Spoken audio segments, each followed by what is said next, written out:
ఆరాధనకు సహాయకరంగా ఫిలిప్పీలకు రాసిన పత్రిక 3వ అధ్యాయము 3వ వచనం. ఫిలిప్పీలకు రాసిన పత్రిక పౌలు 3వ అధ్యాయము 3వ వచనం. ఎందుకనగా శరీరమును ఆస్పాదము చేసుకొనక దేవుని యొక్క ఆత్మ వలన ఆరాధించుచు క్రీస్తు యేసునందు అతిశయపడుచున్న మనమే సున్నతి ఆచరించువారము. ఆరాధనకు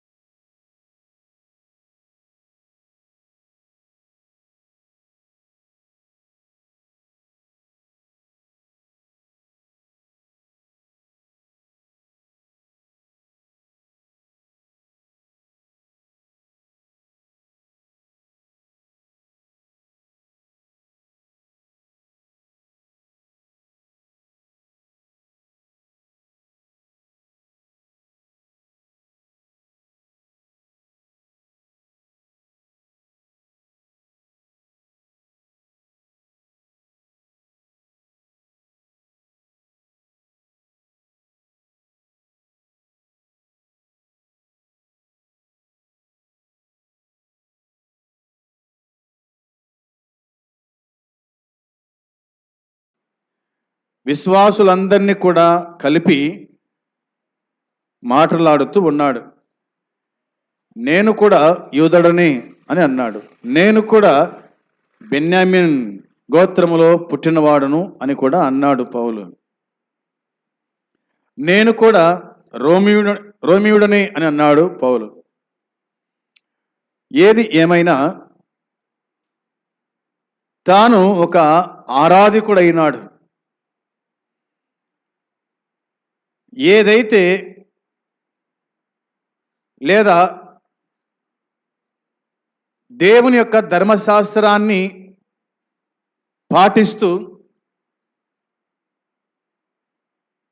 యేసుక్రీస్తును ద్వేషించిన వాడు ధర్మశాస్త్రాన్ని అనుసరిస్తూ యేసుక్రీస్తును తాను ఆరాధించగలిగినాడు అన్నది ఈ వచనము మనకు జ్ఞాపకము చేస్తుంది. కాబట్టి శరీరమును ఆస్పదము చేసుకొనక అని అన్నాడు. శరీరమును ఆస్పదము చేసుకొనక. శరీరము కేవలము ఇది నిష్ప్రయోజనమైనదే. శరీరము ఇది పనికిరానిది. శరీరానుసారుల గురించి మనం చూస్తాం. అందుకోసమే శరీరమును ఆస్పదము చేసుకొనక దేవుని యొక్క ఆత్మ వలన ఆరాధించుచు అని ఉన్నాడు. దేవుని ఆత్మ వలన ఆరాధించుచు అనే మాట కనిపిస్తూ ఉంది. దేవుడు ఆత్మ గనుక అనే మాట మనం చూస్తున్నాం. యోహాను సువార్త 4వ అధ్యాయము 21 నుంచి మనం ఆలోచన చేసినప్పుడు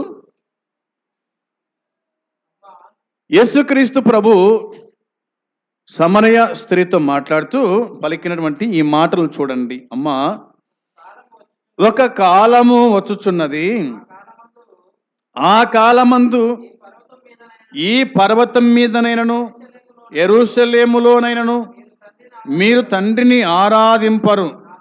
నా మాట నమ్ముము. మీరు మీకు తెలియని దాన్ని ఆరాధించువారు, మేము మాకు తెలిసిన దాన్ని ఆరాధించువారము. రక్షణ యూదుల నుండియే కలుగుచున్నది అని ఉంది. చాలు. ప్రభు అయిన యేసుక్రీస్తు ఆయన సమరయ గుండా వెళ్ళవలసి వచ్చినటువంటి ఆ దినాల్లో ప్రభు సమరయ స్త్రీతో మాట్లాడుతూ ఉన్నాడు. ఆమె కూడా ప్రభువుతో మాట్లాడుతూ ఉంది. ఆయన మాట్లాడుతూ ఉండగా ఆయన యూదుడని గుర్తించింది. ఆయన మాట్లాడుతూ ఉండగా ఆయన ఒక ప్రవక్త అని గుర్తించింది. ఆయన మాట్లాడుతూ ఉండగా ఆయనే క్రీస్తనబడిన మెస్సయ్య అని కూడా ఆమె గుర్తించింది. ఆయన మాట్లాడుతూ ఉండగానే ఆయన లోక రక్షకుడని గుర్తించారు. కాబట్టి ఆయన మాట్లాడుతూ ఉండగానే ఆమెకు ఒక డౌట్ వచ్చేసింది. అదేమిటి అని మనం చూడగా ప్రభు ఇలాగా తెలియజేశాడు. లేదా ఆమెని ఇట్లా నేను చూడండి, వచనం 20 రాయబడిన మాట, 20 వచనంలో మా పితరులు ఈ పర్వతమందు ఆరాధించిరి అని ఉంది. మా పితరులు ఈ పర్వతమందు ఆరాధించిరి అంటే సమరయలోని సుకారాను బావికి సమీపంగా ఒక పర్వతము ఉన్నట్టుగా, అవునా, ఒక పర్వతం ఉన్నట్టుగా మా పితరులు ఈ పర్వతమందు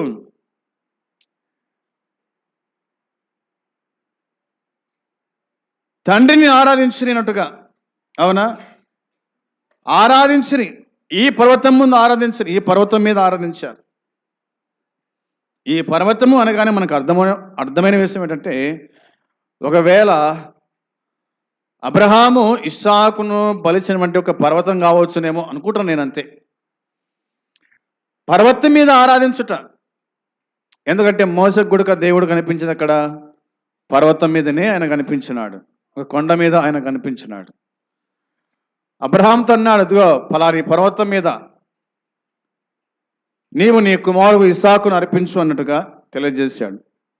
మా పితరులు అనిందంటే మరి అబ్రహాము, ఇస్సాకు, యాకోబులు వారి పితరులు అన్నమాట. వారి పితరులు కాబట్టి మా పితరులు ఈ పర్వతమందు ఆరాధించిరి గాని ఆరాధించవలసిన స్థలము యెరూషలేములో ఉన్నదని మీరు చెప్పుదురు అని అంటుంది. మా పితరులు మేమందరం కూడా ఇదిగో ఈ స్థలమందు ఈ పర్వతం మీద ఆరాధించాము, కానీ ఆరాధించవలసిన స్థలము యెరూషలేములో ఉందని మీరు చెప్తారు అని అన్న మాటను బట్టి ప్రభు మాట్లాడినాడు. అమ్మా, ఒక కాలం వస్తుంది, ఆ కాలమందు ఈ పర్వతం మీదనైనను యెరూషలేములోనైనను మీరు తండ్రిని ఆరాధింపరు, నా మాట నమ్ము అన్నాడు. ఒక కాలం వస్తుందంట, ఒక కాలం వస్తుంది, ఆ కాలమందు నా మాట నమ్ము. ఒక కాలం వస్తుంది, ఆ కాలమందు నువ్వు చెప్తున్నావే ఇదిగో ఈ పర్వతం అని, ఈ పర్వతం మీద కానీ యెరూషలేములో కానీ తండ్రిని ఆరాధించడం వీలు కాదు అన్నాడు అనమాట. ఎందుకు వీలు కాదు అన్నాడంటే అది అంతే, అది ఒక మర్మంగా మనం చూడవచ్చు. ఇప్పటికి కూడా వాళ్ళు ఆరాధిస్తున్నారు దేవుని యెరూషలేములో అంటే అది కానే కాదు. మందిరము పడగొట్టబడింది, సంగతి మనం మెరుగుతాము. అందుకనే నా మాట నమ్మము. మీరు మీకు తెలియని దాన్ని ఆరాధించువారు, మేము మాకు తెలిసిన దాన్ని ఆరాధించువారు, రక్షణ ఈదులో నుండి కలుగుచున్నది. అయితే యథార్థంగా ఆరాధించువారు ఆత్మతోను సత్యముతోను తండ్రిని ఆరాధించు కాలం వచ్చుచున్నది, అది ఇప్పుడును వచ్చే ఉన్నది. తన్ను ఆరాధించువారు అట్టివారే కావాలనని తండ్రి కోరుచు ఉన్నాడు. తన్ను ఆరాధించువారు అట్టివారు కావాలంటే ఎట్టివారు కావాలంట? యథార్థముగా ఆరాధించువారు తండ్రికి కావాలి. పై పెదవులతో ఆరాధించువారు తండ్రికి అక్కర్లేదు, కానీ యథార్థముగా ఆరాధించువారు, అది కూడా ఆత్మతో సత్యముతో ఆరాధించువారు కావాలని తండ్రి కోరుచు ఉన్నాడు అనే మాట రాయబడింది. అంటే వెదకుచు ఉన్నాడు అని ఉంది పుట్టినోట్లో. తండ్రి వెదకుచు ఉన్నాడు. ఎవరి కోసం వెతుకుతున్నాడు ఆయన? యథార్థముగా ఆరాధించు వారి కోసమై వెతుకుచు ఉన్నాడంట. యథార్థముగా ఆరాధించు వారి కోసం వెతుకుతున్నాడు. ఆత్మతో సత్యముతో ఆరాధించు వారి కోసమై ఆయన వెదకుతూ ఉన్నాడు అని పుట్నోట్లో మనకు రాయబడి ఉంది. 24వ వచనంలో దేవుడు ఆత్మ కనుక ఆయనను ఆరాధించువారు ఆత్మతో సత్యముతో ఆరాధింపవలెను అని ఉంది. కాబట్టి ఆత్మతో సత్యముతో ఆరాధించుట. మరి ఆత్మ యొక్క లేదా దేవుని ఆత్మతో ఆరాధించుట మనం చెప్పే మాట అదే కదా, ఫిలిప్పీ పత్రిక 3:3లో.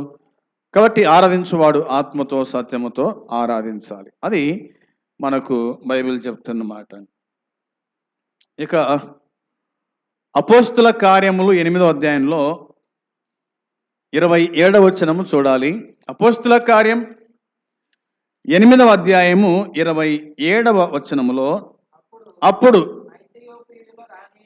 ఐథియోపియుల రాణి అయిన కందాకే కింద మంత్రి అయి ఆమె యొక్క ధనాగారం అంతటి మీదనున్న ఐథియోపియుడైన నపుంసకుడు ఆరాధించుటకు యెరూషలేమునకు వచ్చి ఉండెను.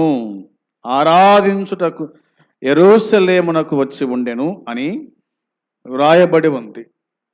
ఎవరు తాను అంటే ఒక నపుంసకుడిగా మనకు కనిపిస్తాడు. బైబిల్ చెప్తున్న మాటను మనం గుర్తించినప్పుడు ఇలాగా వ్రాయబడి ఉంది. ఆ మాట చూడండి, వచనం 26 చదువుదామా? 26 కూడా చదివితే, ప్రభుదూత నీవు లేచి దక్షిణముగా వెళ్ళి యెరూషలేము నుండి గాజాకు పోవు అరణ్య మార్గమును కలుసుకొమ్మని ఫిలిప్పుతో చెప్పగా అతడు లేచి వెళ్ళెను అని దేవుని వాక్యము చెబుతూ ఉంది. దేవుణ్ణి ఆరాధించడానికి ఈ నపుంసకుడు ఎక్కడి నుంచి వచ్చాడంట? గాజా నుండి వచ్చాడంట. గాజా నుండి యెరూషలేమునకు వచ్చినాడు దేవుణ్ణి ఆరాధించడానికి. అది కూడా అరణ్య మార్గమందు అని ఉంది. అరణ్య మార్గమందు, అవునా? బైబిల్ చెప్పే మాట అదే కదా. యెరూషలేము నుండి గాజాకు పోవు అరణ్య మార్గమును కలుసుకోమని ఫిలిప్పుతో చెప్పగా అతడు లేచి వెళ్ళాను. ప్రభుదూత అని మాట రాయబడింది.